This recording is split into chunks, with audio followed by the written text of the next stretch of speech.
Man, y'all, please excuse my tardiness. I'm on that demon time tonight, man.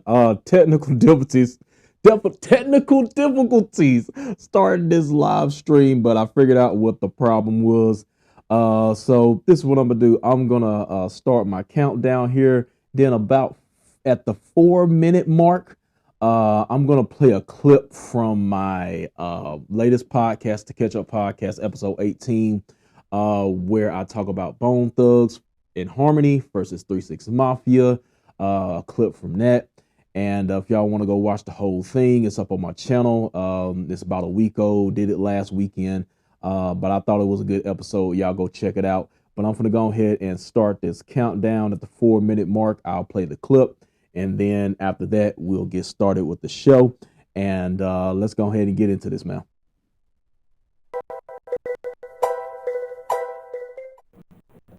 Where the fiends at? Where the fiends at?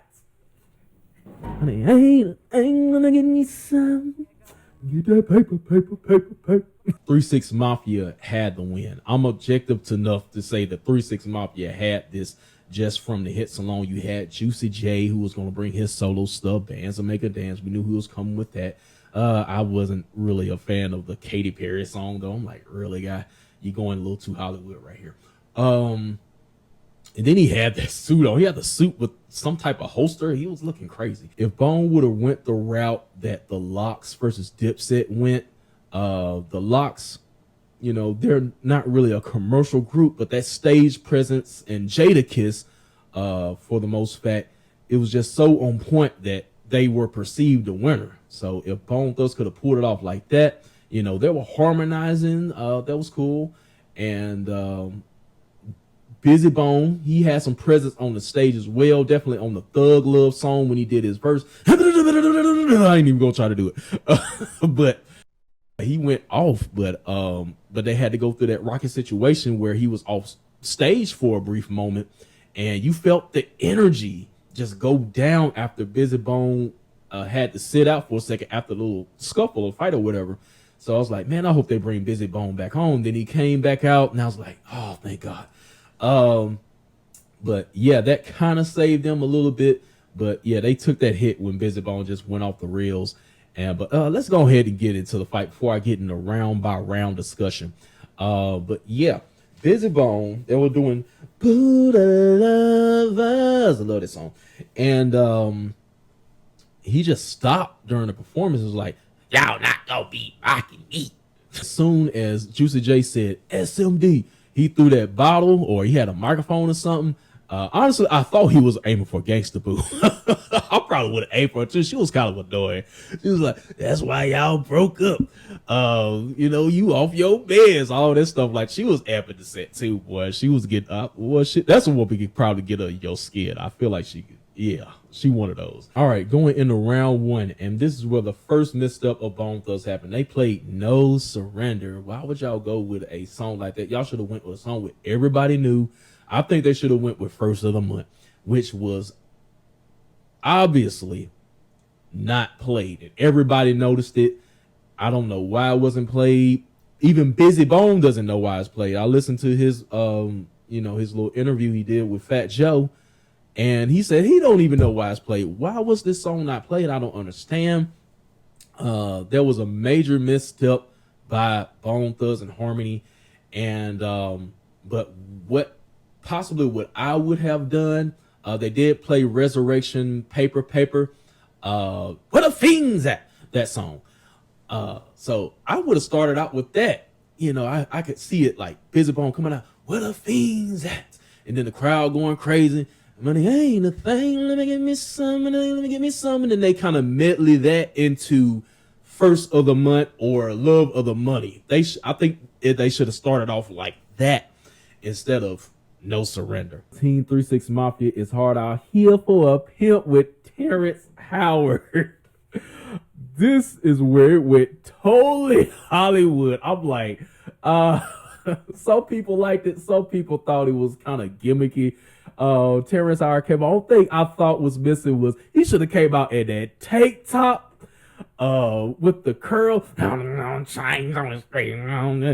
know the words. I thought Terrence Howard, if he would have came in that good up, he should have committed to it 100% and came out in the tank top, man, with the little keyboard. F with me, DJ, F with me.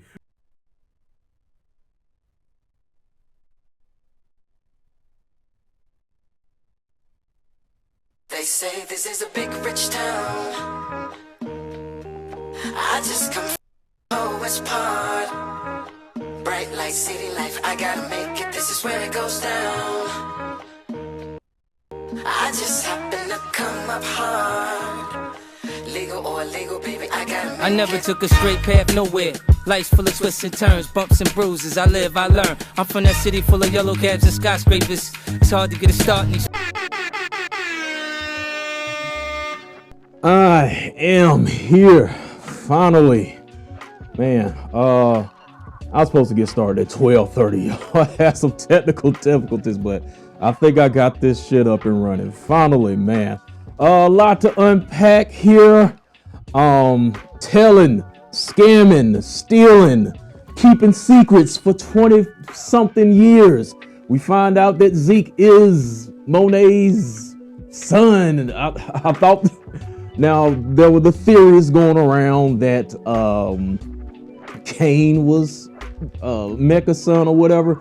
But yeah, I'm glad they didn't go that route, because we just got that in like Power Book 3 season 1 or whatever. But throw this out real quick. But anyway, so I thought today's episode was a little slow into the ending. So I was like, yeah, y'all come on with this. But other than that, I thought it ended nicely. But anyway, so welcome to the Power Book 2 After Show. That is episode 4, Getting the Ends. I think that's the name of the episode, right? Let's see. I got anybody in here? It says 3, but anyway, if you're in the chat, say what's up. But anyway, I'm going to keep going here. But anyway, so I guess I'll just run down what happened tonight, line by line. I really didn't have too much time to prepare as far as, getting like key points that I wanted to talk about. So, but anyway.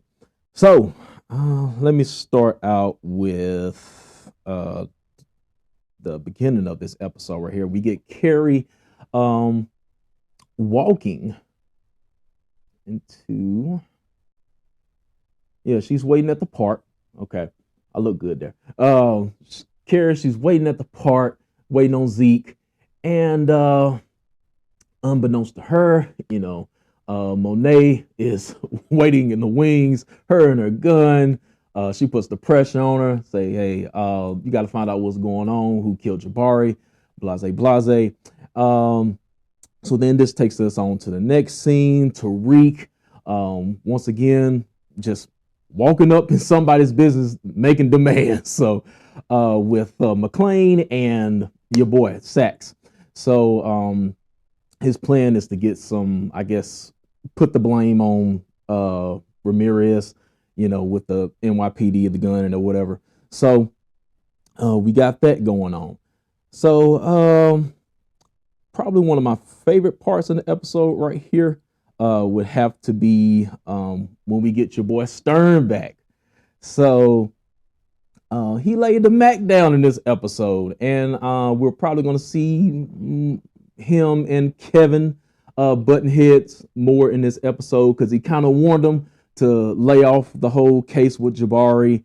And but we're gonna see how much power he has if he can, make Kevin go away. But he kind of threw him a warning shot, laid his Mac down.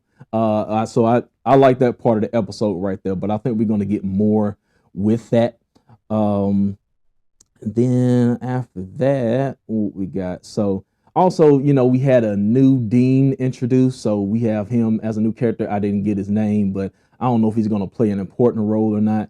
But so after this, McClane visits Monet in the like the bar or whatever she has, and he tell her, she needs to drop $1 million.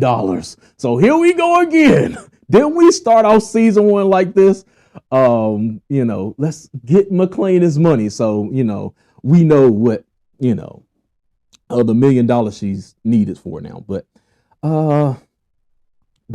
as she goes to give him the money out the safe, it's gone. So later in the episode, she gathers up the kids. Got to find out who got this money, but then Diana over there got that look on her face. So, oh man, Diana, she's stealing from her mama. She's scamming with Effie. What's going on, man?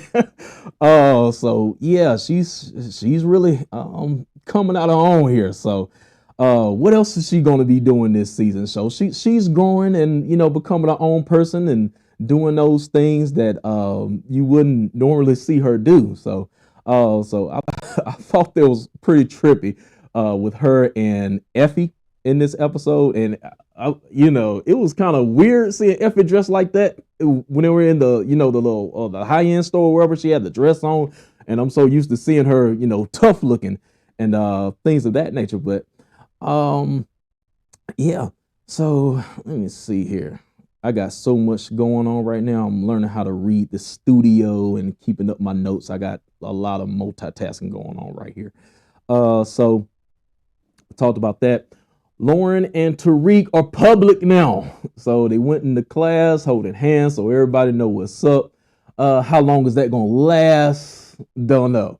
But in this scene, we get today's lesson. Is there a greater, no, that was last week. I was going to say, is there a greater good? Is there an ends to a means to an end or something like that?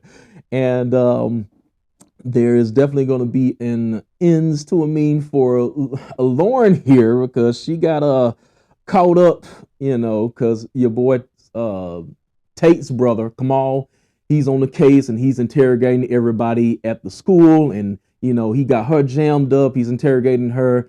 And then Carrie takes over after they have a discussion, and she convinces her to wear this wire. So Lauren is out here telling what's going on, man. I don't know, Tariq, that might have to be your next body, man. She telling. But anyway, so okay. Y'all give me y'all thoughts. How y'all think this is going to come to play? Because we got towards the end of the episode. I'm going to bounce around a little bit here and there. Towards the end of the episode, Tariq, he's in a room. He doesn't really say anything, but we got that foreshadowing that this watch is probably going to get some type of incriminating evidence on somebody at some point. So, do you think Tariq is going to slip up and maybe say something he shouldn't say around her? Who knows? But I definitely think that watch is going to come into play on somebody. But Lauren is out here say it ain't so. She wiretapped. So yeah, but just connecting that the ends to a mean. Well, Carrie convinces her that it'll help solve the case. Clear, I guess, Zeke's name or something like that. And if she can find out the information, so I guess in that way she's kind of doing it for the right reasons, or so she thinks. But at the same time, she tell it. So y'all tell me what y'all think on that. So what else we got here? Another note I wrote down here. Is there kind of subtly, I guess, setting up for Power Book 5, if that's still happening? You got Tate, he's going after Sweeney's spot, and then his brother is an investigator for the DA. So you got all this stuff being set up for, power, right? No, influence. It's called influence. Power Book 5 influence, right? So I kind of see these things being set up, but I think probably after this book, I guess they're gonna do book 5 at some point next year, I'm guessing, after the Tommy thing or whatever. So we'll see what's up with it, but that's just kind of something I kind of peeped. So next here, Mecca gives Kane a GTA mission. Somebody has some, because well, Kane has to get his part of the money, so he's looking to hit a lick somewhere. And Mecca gives him this job. And then once again, he takes Brayden on this job. He's playing more mind games with him, trying to put him against Tariq. They go out, he hits this dude up. He rushes out the house, get in the car, and Brayden is loving it like a white guy would, right? So he's like, woo! But anyway, so after that, Lauren gets interrogated. Okay, I talked about that. Like I said, I'm gonna bounce around a little bit. And we also get a meeting with Tariq and his lawyer. And we haven't seen this guy since the beginning of season 1. The guy that's looking over the affairs of the family. I forgot his name. The guy that played on the Cosby Show. That's what I know him as. But anyway, man, I feel like I'm sitting too low here, man. Man, let me adjust my camera. I look crazy. There we go. That's a little better. Okay. I had to fix my camera. We live, man. I'm gonna get this right. But anyway, so yeah. Also in this episode we have Tariq, and he's getting ready to make an effort to get Yas into custody, and Grandma is not going down without a fight. Is Grandma gonna be Tariq's next body? She did say, I think they put that line in there for a reason. I think she said something like, over my dead body, or you're gonna have to kill me, or something like that. So that stuck out to me a little bit. Hey, he killed his daddy. For I guess because he thought he was protecting his family. So in the essence, so since he feels he's protecting his sister, right? Do you think that he might kill his grandma? I'm just saying, but I'm gonna put some money on it. I think Tariq is gonna kill his grandma. I think it's gonna be his next body this season. But anyway, so we got that going on. See where I'm at. I talked about Brayden going on a mission with Kane. Monet goes to Lorenzo to ask for some money. He denies her, so he's just pushing her further and further away into Mecca's arms. So I want to see what happens when he does get out, because I think he's going to get out, and I want to see this confrontation between Mecca and Lorenzo. I think it's going to happen. What do y'all say?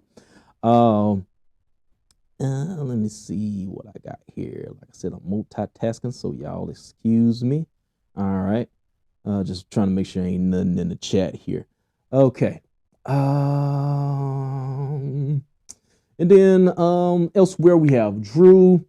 And I want to say right now, it's Drew's fault that Zeke got in that situation in the first place. If he would have stayed his ass at home like he was supposed to, none of this wouldn't happen with the interview, which I'll get into in just a second here. None of that would have happened. So, but anyway, he has this plan to get Zeke to help Zeke out or whatever. And it involves the team basically making this video. He's innocent. It started GoFundMe. So that helps raise some money there. But later in the episode, Zeke is outside like a dummy. And this reporter is trying to talk to him. And then Drew walks up and just socks him. Bow.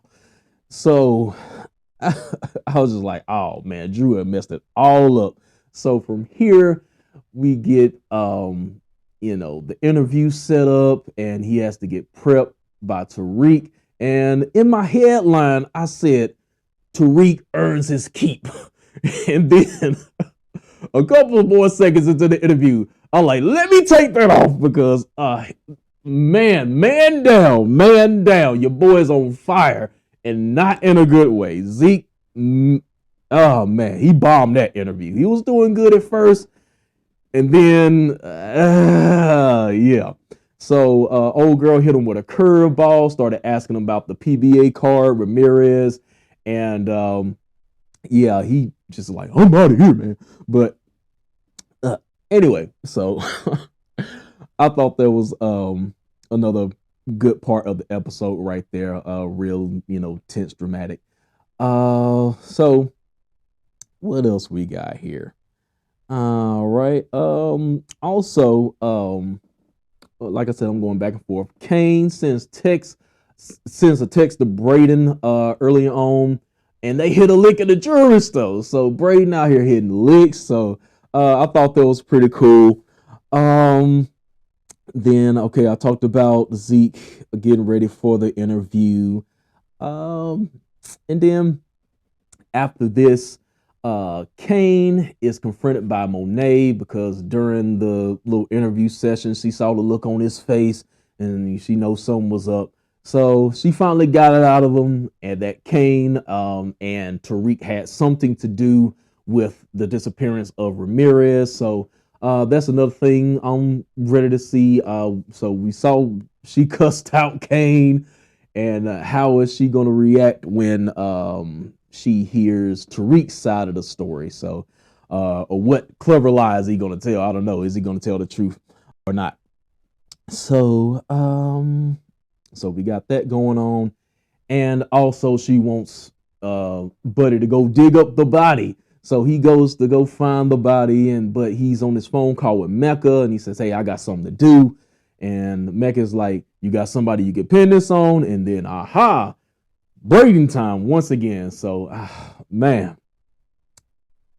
Well, not Braden person. At first, I thought he was gonna frame Braden, and then later in the episode, he took the badge from the corpse and put it in Tariq's desk. So he's trying to take Tariq out. Like I said, I can't wait for this Kane and Tariq to face off. At some point, they're going to face off. I can't wait for it. And then we get towards the end of the episode. Well, that was actually the end of the episode, but I want to talk about the obvious elephant in the room here. Dante, Mecca, is Zeke's father. Monet knows, so I thought possibly he would come back and say, "Hey, so-and-so's my son." And she would be surprised, but now they both know. And none of them have even mentioned this to Zeke. As far as he knows, she's his auntie. So I was not expecting that. So I'll accept this over Kane is Mecca's son. So I would have been real disappointed. I'm like, we just did this in Power Book 3. Let's not do this again. So you know what? I think that's going to do it for this live stream. It was kind of rough. I think I'll get a little bit better with time. But I got to put myself out there and, so I can start getting comfortable with this live streaming stuff. But it does save me the headache of editing post edit. So I ain't got to worry about doing a video or editing a video tomorrow. So, yeah, I enjoyed doing this. I hope y'all enjoyed the video. Before I go, make sure to comment, like, subscribe if you haven't already. Make sure to what she said. And I think that's going to be it. And I'll play y'all out. I'll see y'all later, man.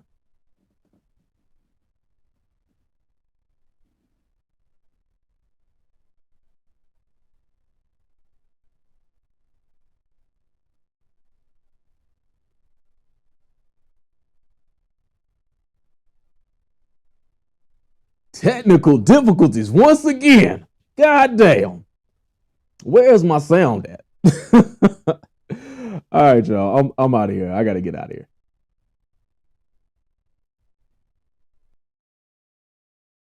They say this is a big rich town. I just come from the poet's part. Bright light, city life, I gotta make it. This is where it goes down. I just happen to come up hard. Legal or illegal, baby, I gotta make it. I never took a straight path nowhere. Life's full of twists and turns, bumps and bruises. I live, I learn. I'm from that city full of yellow cabs and skyscrapers. It's hard to get a start.